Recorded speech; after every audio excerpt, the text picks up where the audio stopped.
Hello everybody, welcome back. We're doing some more Pokemons, and again, that means we're going to be joined by Julia. How's it going? Good, how are you? Good, you're not tired? We just did like a 1 hour game, and now we're going to do another hour game right away. No breaks. Pokemon's exciting. Pokemon is riveting. It gives me so much energy and happiness. Yay! I actually don't know if I can stand like doing a full tournament anymore. Like just that's so much thinking. You're gonna be so burned out after like 10 hours of Pokemon or whatever. But anyways, let's just right to the game. This is the top 4 round. The previous one was top 8. This is between Pedro on the left and Core on the right. Pedro is playing Empoleon, the hype deck, with some evolutions. So I think Leafeon and Flareon are in his deck. And Core on the right is playing a big basics deck supported by Ho-Oh, if I recall correctly. So let's see how that goes. Are you ready? Yep. 3, 2, 1, click. So Ho-Oh gets a lot of benefits from the rule changes as well, seeing how he can come out of the discard with a bunch of energies on him and people can't catcher him up as easily anymore. They either run the flip catcher or they don't play catcher, period. And the other thing is that with the most recent set, Legendary Treasures, we get energy switch back into the format, and that allows Ho to act kind of like a energy accelerator, which is pretty nice. Is that a new Piplup? Oh, the art's so cute. I know, because it's from the Legendary Treasure set, so it's the shiny set. I got some of my Japanese ones from the same set. They're like friggin' adorable. Let me see if I can find a cool card that is like really cute. Yeah. Yeah, I still have the Growlithe you guys got me. It's so adorable. Oh, I got the one with the Buffalon, or you can kind of the one with the Buffalon, and it has got the 2 Natos and then roosting on his head. One, you can see Buffalon in the back. Oh, that's so cute. I love that. The Charmeleon one. Oh yeah, so yeah, this one's got the story too. So you can see the Charmeleon is like trying to get over some mushrooms, and then his tail like singes the Swablu, and then the Swablu card is like him flying away with a burnt wing. It's like ah. Oh, that's cool. Yeah, because you were telling me how the Natu card had the Natu's like shivering in the code, and then there's like a Buffalon coming in the background, and then the Buffalon card's like I saved them and allowed them to roost in my head. Anyway, let's talk about the game. So it looks like Core's first turn attaches Mewtwo energy to Mewtwo and benches a Mewtwo. Done. No beach or anything. And Pedro getting a really good start here is going to get almost a full bench. Empoleon's attack relies on having your bench full. You need Empoleon does 10 damage for every Pokemon in play, so it maxes out at 120 if both players has their bench full. So he will need that, but no beach here. Does get a Duskull down as well, and we saw that in a previous game, Dusknoir being able to manipulate the damage on your opponent's side, so it's going to be very important for Empoleon. Core swings for the 40 damage and drops down a Virizion as well. I wonder if he ever actually uses the Emerald Slash for the Virizion to power up Mewtwo. Is this essentially a Virizion Mewtwo deck with Ho-Oh splashed in? I cannot remember 100%. I watched like bits and pieces of it, so I wasn't following it too closely. I just thought it was really interesting, Pedro's deck, because obviously there's Eevee and everything, and it's like pretty interesting. Kind of all the different texts that are in there. Yeah, I think an Empoleon deck took the French tournament after the rule change came about. Yeah. And Core is #1 seed after Swiss as well, coming into this game. But Ho-Oh is a fire type, and it is weak to water, so we'll see how much that comes into play, in fact. But I don't think Pedro plays any catchers, so it's not like he can pull up that Ho-Oh and swing at it. But it'd be nice. Yeah. Oh, gets this. Hello. Sees absolutely junk in Pedro's hands. Nothing off the Getsis. So Getsis, what it does is it lets you look at your opponent's hand. You force them to shuffle all their trainer cards back into their deck, and you draw a card for every trainer card you eliminated that way. So Pedro with 0 trainer cards in his hand meant that Core drew 0 cards for his 1 supporter that turn. But he did get some information. He knew that there was an end, so there's your supporter, sir. Yeah. Yeah, and it's funny. I suppose Core's it's either going to have to be super loaded up or something's going to have to happen because I mean Mewtwo in this kind of matchup is not exactly the best thing simply because I mean Empoleon needs 1 energy to attack. Yes. And Duskull is not going to get any energy on it because it's just for its ability. That Flareon or Leafeon will have probably a double colorless, so that's probably where we'll see more of that. But that said, if you like the problem that Empoleon faces is if you have only 2 Mewtwo's and 1 Mewtwo is fully powered up and ready to swing and like 1-hit KO all your Empoleons, right? Mewtwo with that X-Ball attack does 20 damage for every energy attached to itself and its opponent. So if you get, I think Empoleon has 140 HP, so if you get 7 energies or 6 energies down on your Mewtwo, you can one-shot those Empoleons faster than they can hit you back. Because you're hitting them for 1 shot, they hit you for 6 Pokemon on one side, plus 2 on the other side, 80. They need 3 hits in order to KO you. Yep. So that's going to be a huge factor. Yeah, very true. Yeah, absolutely. That's what I mean. Like, if they're loaded up, then yeah, it's just, load her on up. And yeah, so Core has to play very carefully not to bench extraneous Pokemon. He has to be careful because he is in control on how much damage Pedro does by every Pokemon he benches down. And he wants to not put anything down if he doesn't need to. Exactly, and we just saw an Energy Switch too, which is another thing that just came through on Legendary Treasures. They reprinted Energy Surge, or what I'm saying, Energy Switch. So yeah, that's a cool thing too to come back. So. Pedro does reveal that he plays Escape Rope. That's interesting. And Core takes 2 turns to knock out, and Core's off to a very, very strong start here. Pedro obviously didn't get anything he wanted off that end, and he's not having a very good time right now. It's going to promote the Mr. Mime, seeing that there's probably no snipe on Core's deck, and so he's okay with the Mr. Mime going down, although the Mr. Mime can only take 1 hit because it has that weakness to Psychic. And Core's going to go up 3 quick prizes here before the setup. Going to get rid of double Ho-Oh. Hello. That's great. Ho-Oh's power activates in the discard pile. And it's called Rebirth, like a Phoenix. So, Ultra Balling and getting rid of those Ho-Ohs into the discard immediately is the best thing you can do. And they're like an emergency attacker. Yeah, love it, Rebirth, man. I wish I had more Ho-Ohs, I just don't. And Core also benches a Vulpix, which means he runs that Ninetales. It basically reveals that he can Bright Look at any time. When you evolve Vulpix into Ninetales, you can have a catcher effect. You select a Pokemon from your opponent's bench and pull that up. Yeah, what's interesting too about if you actually ever attack with Ninetales for its attack as well, having it with Virizion is actually really good because you could use things like Munna, for example, its sleeping ability. You roll to see if you or your opponent fall asleep.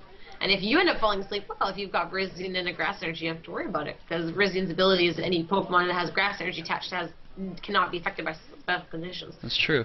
So it's very cool. Or you leave an active Pokemon with a Grass Energy because Ninetales attack only uses 1 fire anyway. Yeah. And it's definitely very, very versatile Pokemon. Very cool. Yeah. So Flareon is really good because of that. I think it's called Revenge or Retaliation, something like that. I think it's Revenge. Yeah. I think so. It does. Don't quote me on this. 30 damage plus 10 for every Pokemon in your discard. And so you see Pedro has 2 discard piles, so he's keeping track of how many Pokemon he's got now. He's got 3 right now, so he only does, I guess it's 20 plus 10, because he only did 50 damage to that Mewtwo with Revenge. But with a Bangle that does plus 30 against EXs, and a huge, like, stuffing a Pokemon in your deck, you can actually hit for weakness against Virizion or Genesect and do a lot of damage, which is why Flareon is seeing a lot of play. That was Super Scoop, or was it Scoop Up Cyclone? Scoop Up Cyclone? What the heck? Yeah, you just played that on the active Mewtwo. I would have expected Scramble Switch, actually. Yeah. But that's interesting. And it looks like Pedro's going to scoop here, and yeah, he was hitting nothing.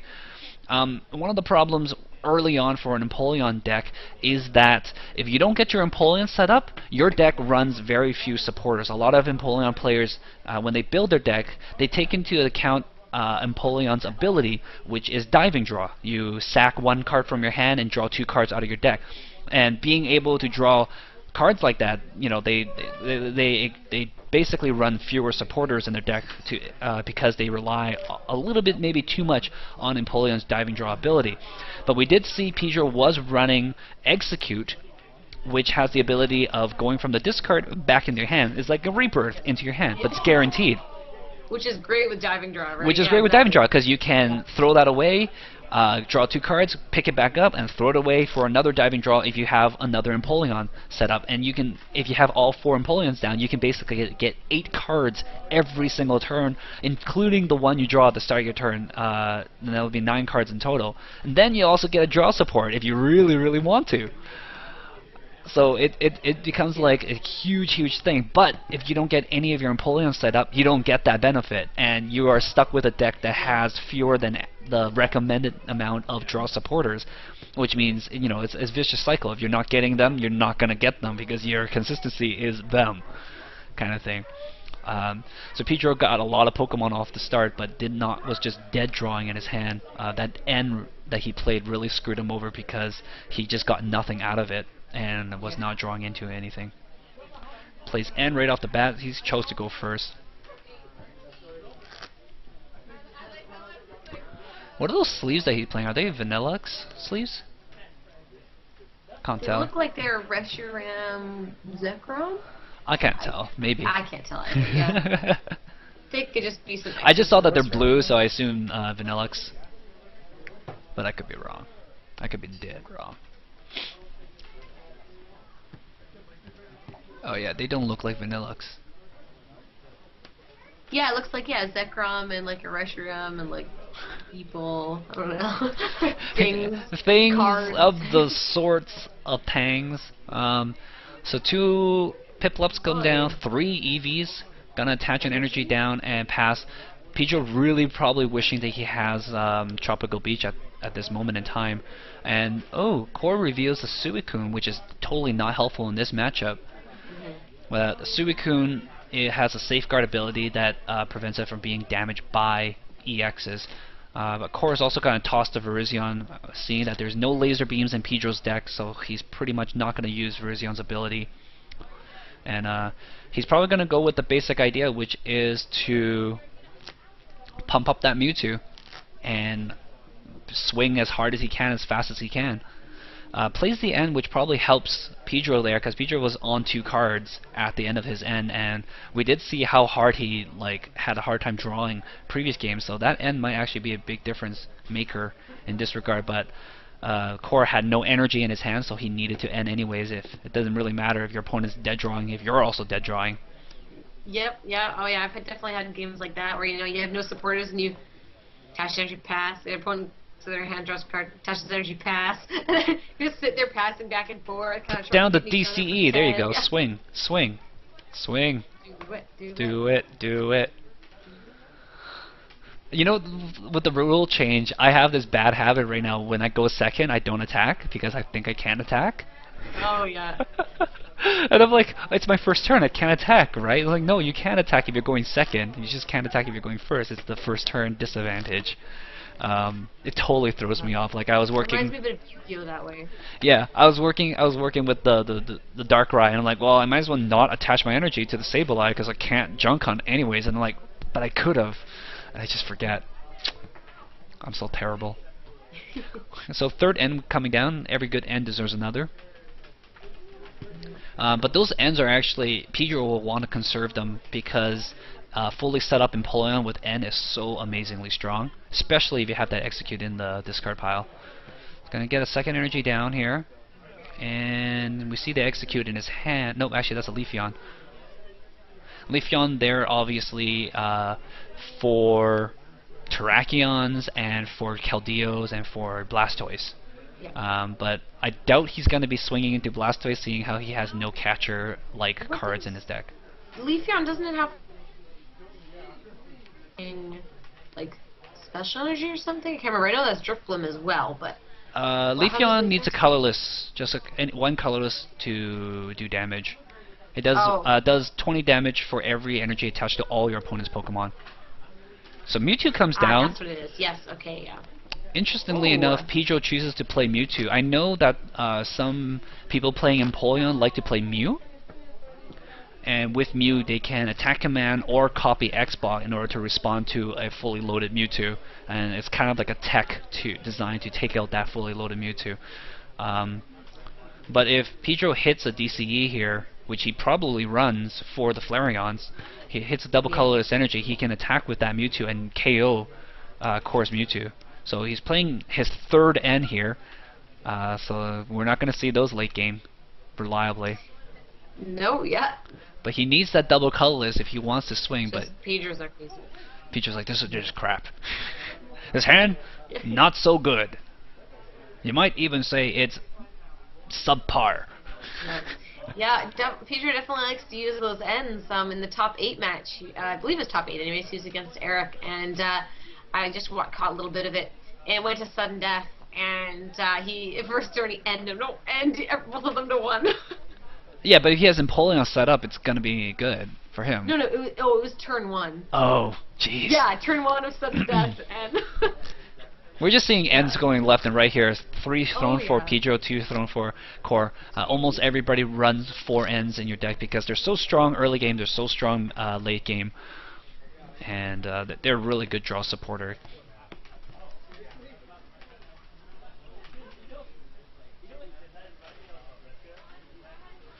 But Pedro's going to sacrifice another Eevee here, and that's going to go down. Core didn't draw too much out of his hand there, that end there, because he didn't play anything down. I think he was probably looking for more energy. What is that he just tossed down there? Is that a different Eevee art? Yeah, the shiny Eevee. Oh, so cute. From the shiny set. Alright, so Pedro's now online. He's got Diving Draw. Gonna Juniper, throw away the Mr. Mime that's not useful, and lose 2 Skylas as well. Hoping to hit the eggs. Looking for them eggs. I think I see it. I see some green. I don't know if that's a Leafeon or an egg in his hand. Does also have a double colorless, I see, and definitely draw supporter or 2. No rare candies though. I thought I saw No rare candies, and then I see a rare candy come down. I thought, yeah. Yeah, that's what I was thinking. Yeah, I thought I saw an older art rare candy in there, yeah. Super Bonbon. Gets another Flareon. You know, There's an Ultra Ball in his hand, it looks like. I think a I saw Leafeon that, would have yeah. been much better. Leafeon definitely would have been much better than Flareon, in my opinion, against a Mewtwo. Just because Mewtwo wants to load itself up, so those Leafeon's going to do a lot more damage. But I don't think Pedro runs Bangle in his deck, which is interesting to me. Yeah. Maybe it's because it's so tight because of how many Pokemon in different lines. Oh yeah, for sure. Empoleon decks tend to be very, very tight. And so Core now is at 6 energy. 5 energy, sorry, but 6 energies in between them. Drops down the Laser Verbank, and that's going to be enough for him to one-shot this Empoleon. And he's thinking about it. Not taking no for an answer. He's going to play the Colress for a lot of cards. That's 7 cards back into his hand. Colress allows you to draw 1 card for every Pokemon on the bench, including your opponents. But we did see that Pedro had a second Empoleon in his hand. He just needed a candy for it. But if he had a double colorless, which I think I saw, he can also do Vengeance, or whatever it was. I think it's called Vengeance. Yeah, I think they all have these, like, I'm angry at you names.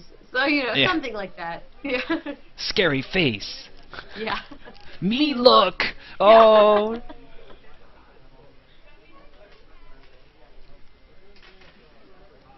Puts up the Vengeance. Nope. Puts up the Mewtwo. Okay. It's kind of risky though. I saw an Empoleon in hand, but I guess not. Oh, I would have gone for the Flareon actually, in my opinion, because if Core has another double colorless, which he still has 2 more, If it does double colorless energy, he can return KO on the Mewtwo, and that would put him one prize away from winning, and Pedro would be in a rough spot. Well, I guess he's feeling like if he's ending into 3, or technically 4 once he draws a card, I guess he's just hoping he doesn't get a Juniper, or, you know... That's a big hope. I mean... Yeah. Not to mention, Core can also Ho-Oh energy switch as well to get extra energies down, but we'll see what happens here. Does Flareon work for, is it just basics or just Pokemon in general? Pokemon in general that's in your discard. That would have been decent. Yeah. Oh, there goes the eggs and the Empoleon, Rare Candy Empoleon, so he's going to do some drawing, get some cards in hand. Yeah, I think maybe his Flareon just wasn't hitting for enough, maybe? Just not enough to kill the Mewtwo, so he has to push up the Mewtwo. That would probably be the only reason why he would go for the Mewtwo instead of the Flareon. He's gonna use the Dusknoir ability to put damage onto the Vulpix and do that. He's gonna put the rest of the damage onto the other Mewtwo, and he's gonna one-shot this one, not wasting any energies, at least. Yep. It's gonna grab back the eggs. Interesting. If Core does not have the DCE and only has 1 energy and can't KO that Mewtwo, the Mewtwo can take the KO from the other Mewtwo. That's true. So not a bad play. I wonder if he would have had enough to KO the Mewtwo with the Flareon if he included Propagate, the eggs. I wonder if he would have but he didn't know what he was going to get, right? Of course, yeah. He knew he was going to play N, but he didn't know what he was going to get. But he did have the Dusknoir down, so he was using the Sinister Hand ability to move damage around. So got 1 free KO and moved some damage off to the other Mewtwo. So it's going to make a bit of a difference here. And in this situation, it's actually better that he had the Mewtwo instead of the Mew, because if he had a Mew, it would have been return KO'd.